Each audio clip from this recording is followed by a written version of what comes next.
We've now reached the finish line. Not just Vezos Habracha, the final parsha in the Torah, but also the finish line of this year's production.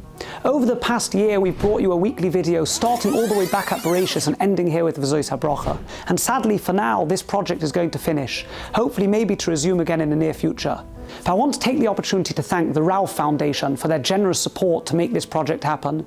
I want to shout out to my friend Ezra Magic, who's produced and edited this video so brilliantly and fantastically every week. And of course, not to forget the two organizations for whom this project was developed.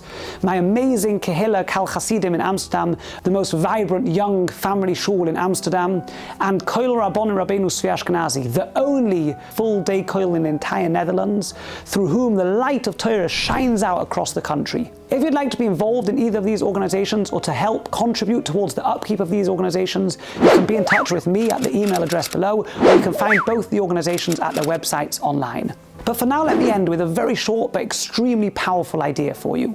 After 40 years of standing as our nation's most important Torah teacher, Moshe Rabbeinu tells the people how to ensure the continuity of the Torah.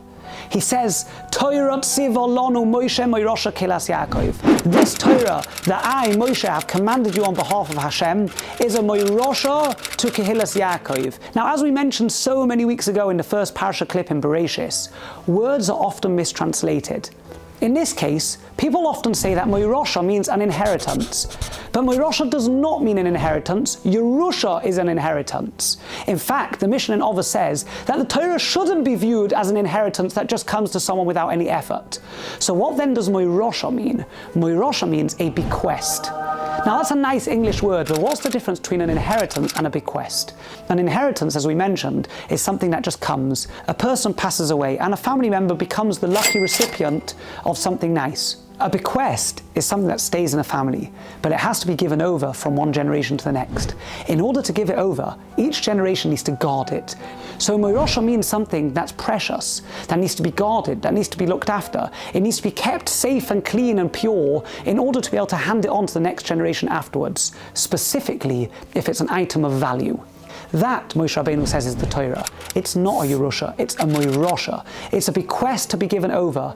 But to do that, we need to safeguard it, we need to love it, we need to learn it, and we need to connect to it. We need to keep it intact, and we need to ensure that when we give it over to the next generation, it's perfect and it's whole. There's a lot that entails, but we have the power, and we'll manage to continue to do so as we've done for more than 3,000 years already. I'm Simcho Stanton, and I look forward to sharing more Torah thoughts with you in the future.